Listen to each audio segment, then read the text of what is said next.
জীবনজ্যোতি হাসপাতালের চিকিৎসক ডা সম্বুদ্ধ ধর ও রোগী নেবুল ইসলাম লস্করের মধ্যে সৃষ্টি হওয়া বিতর্কের উপযুক্ত তদন্ত দাবি করল সংগঠন ইয়াসি। ইউথ এগেইনস্ট সোশ্যাল ইভিল ইয়াসির তরফে শনিবার শিলচরের ডিমাসা ভবনে আয়োজিত এক সাংবাদিক সম্মেলনের আয়োজন করা হয়। সম্মেলনে বক্তব্য রাখতে গিয়ে সংস্থার কেন্দ্রীয় কমিটির সভাপতি সঞ্জীব রায় জানান, শিলচরের সুনামধন্য বেসরকারি হাসপাতালের ড সম্বুদ্ধ ধর ও রোগী নেবুল ইসলাম লস্করের মধ্যে সৃষ্টি বিতর্ক বৈঠকের মাধ্যমে সমাধান করার পাশাপাশি হাসপাতালের বিরুদ্ধে উঠানো অভিযোগের তদন্ত দাবি করে তা জনসমক্ষে তুলে ধরার হাসপাতাল কর্তৃপক্ষের কাছে আবেদন জানিয়েছেন তাঁরা। রোগী ও চিকিৎসকের মধ্যে বর্তমানে যে প্রেক্ষাপট সৃষ্টি হয়েছে তাতে জনগণ চিকিৎসকের উপর থেকে আস্থা হারিয়ে ফেলার পাশাপাশি চিকিৎসকরাও আগামীতে জনতাকে বিশ্বাস করবে না বলে ধারণা করছেন ইয়াসির কর্মকর্তারা। বর্তমানে চিকিৎসক ও রোগী উভয়ের মধ্যে সৃষ্টি হওয়া বিতর্কের রেশ সামাজিক গণমাধ্যমে যেভাবে অভিযোগ ও পাল্টা অভিযোগের বন্যা বয়ে এনেছে তা সমাজের জন্য এক অশনি সংকেত বলে মনে করছেন তাঁরা। উভয় পক্ষের গুরুতর বিরোধের জের বরাকের স্বাস্থ্য পরিষেবায় আঘাত আনার পাশাপাশি আগামীতে বরাক ফের নিউরোসার্জন বিহীন হয়ে উঠবে বলে আশঙ্কা প্রকাশ করেছেন ইয়াসির কর্মকর্তারা। জীবন জাতির মতো এক বিশাল বেসরকারি হাসপাতালের বিরুদ্ধে যেসব অভিযোগ উঠানো হয়েছে তা খতিয়ে দেখার পাশাপাশি তদন্তক্রমে তা জনসমক্ষে তুলে ধরার পাশাপাশি হাসপাতালের স্ফটিকীকরণ জনসমক্ষে প্রকাশিত করার হাসপাতাল কর্তৃপক্ষের কাছে আবেদন জানিয়েছেন তাঁরা এবং রোগী নেবুল ইসলাম লস্করের শারীরিক উন্নতির কামনা করে তথ্যসহ উনার উঠানো অভিযোগ জনতার দরবারে তুলে ধরে বিষয়টি এক বৈঠকের মাধ্যমে সমাধান করার আবেদন জানিয়েছেন ইয়াসির কর্মকর্তারা। শুধু তাই নয়, জীবন জাতি হাসপাতালের চিকিৎসক ডা সম্বুদ্ধ ধরকে রোগীর অস্ত্রোপচারের অর্থ ও প্রয়োজনে ফিরিয়ে দেওয়ার কাতর আবেদন জানিয়েছেন তাঁরা। কারণ দীর্ঘদিনের আন্দোলনের ফলস্বরূপ বরাকের মানুষ নিউরোসার্জন উপত্যকায় পেয়েছেন। এখন বেশিরভাগ রোগী বাইরে না গিয়ে নিজ শহরেই সুস্থ হয়ে উঠতে পারছেন। এই পরিস্থিতিতে চিকিৎসক ও রোগীর মধ্যে সৃষ্টি হওয়া বিতর্কে বরাক ফের যাতে নিউরোসার্জন বিহীন না হয় তার জন্য উভয় পক্ষের সহযোগিতা কামনা করেছেন ইউথ এগেইনস্ট সোশ্যাল ইভিল অর্থাৎ ইয়াসির কর্মকর্তারা। নিজের বয়ানকে সত্য প্রমাণ করতে সোশ্যাল মিডিয়া হোক বা মিডিয়া হোক, এখানে আমরা বিভিন্ন বক্তব্য দেখে আসছি। আমরা বুঝতে পারলাম যে এটা কিন্তু আমাদের বর্তমান সমাজ ব্যবস্থার জন্য ভালো পদক্ষেপ নয়।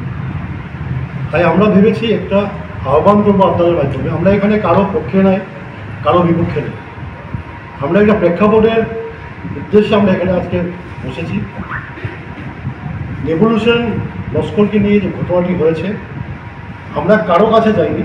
আমরা আমাদের বিশেষ সূত্র দিয়ে ওদের খবর নিয়েছি এবং আমরা জীবনজ্যোতির খবর নিয়েছি। যেভাবে নেবুল লস্কর, ওনার ভাইরা বা ওনার টিম জীবনজ্যোতির উপরে কিছু অভিযোগ করেছে, এটা কিন্তু খুব সিরিয়াস ব্যাপার। কিন্তু এই ব্যাপারগুলো যে আমরা ছেলে খেলা করে ফেলে দিই তাহলে আগামীতে আরও কেউ ভুক্তভোগী হবে। ওদের অনেক অভিযোগ আছে এখানে ফ্যাসিলিটির ব্যাপারে।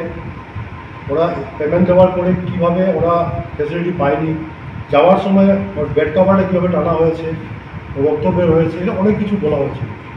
আমাদের আপনাদের মাধ্যমে জীবনজ্যোতি হসপিটালের অথরিটিকে আমরা অনুরোধ করছি যে অভিযোগটা আজকে প্রেস মিট করে সাংবাদিক সম্মেলন করে ফলাও করে ওরা বলেছে, ওরা নিশ্চয়ই কিছু আছে বলেই বলেছে।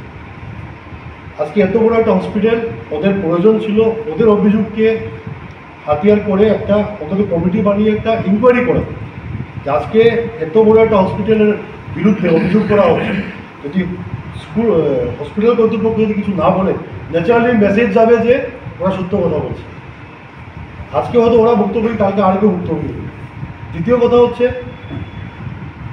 বারবার বলা হয়েছে জীবনজ্যোতিতে অনেক হাই রেট নেওয়া হয়। এটা ইন্টারনাল ব্যাপার জীবনজ্যোতির। যারা যায় ওরা জেনে যায় যে হাই রেট নেওয়া হয় কি নেওয়া হয় না। যারা অ্যাফোর্ড করতে পারে ওরা যায়।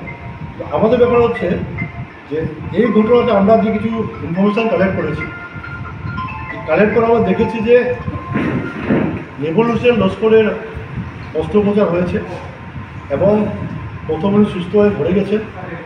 হয়তো ঘরে গিয়ে ওনাদের যে বয়ান ছিল একটা অ্যাক্সিডেন্ট হয়েছে, উনি পড়ে গেছেন, আবার উনি ট্রিটমেন্টে এসেছেন, আবার দ্বিতীয় অস্ত্রোপচার হয়েছে। এসব হচ্ছে আপনার মেডিকেল লাইনের টেকনিক্যাল ব্যাপার। এটা আমরাও কোনো কিছু বলতে পারবো না, বা যারা অভিযোগ করছে ওরাও বলতে পারবে না। নিউজ সেকেন্ড সোশ্যাল মিডিয়াস অর্থাৎ ইয়াসি কেন্দ্রীয় কমিটি দ্বারা এই সাংবাদিক সম্মেলন ডাকা হয়েছে। উদ্দেশ্য হচ্ছে যে আমরা কিছুদিন থেকে দেখছি যে বোরাকে এমন একটা প্রেক্ষাপট তৈরি হয়েছে একটা ঘটনা নিয়ে, জীবনজ্যোতি হাসপাতাল, ডক্টর সমবুদ্ধ ধর আর নেবুল হোসেন লস্কর।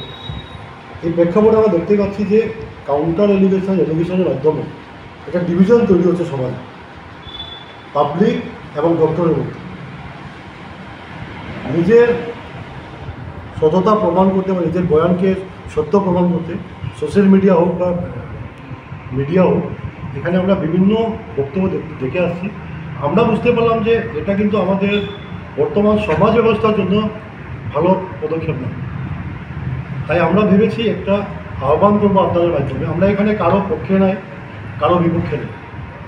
আমরা একটা প্রেক্ষাপটের উদ্দেশ্যে আমরা এখানে আজকে বসেছি। নেবুল হোসেন লস্করকে নিয়ে যে ঘটনাটি হয়েছে, আমরা কারো কাছে যাইনি, আমরা আমাদের বিশেষ সূত্র দিয়ে ওদের খবর নিয়েছি এবং আমরা জীবনজ্যোতির খবর নিয়েছি।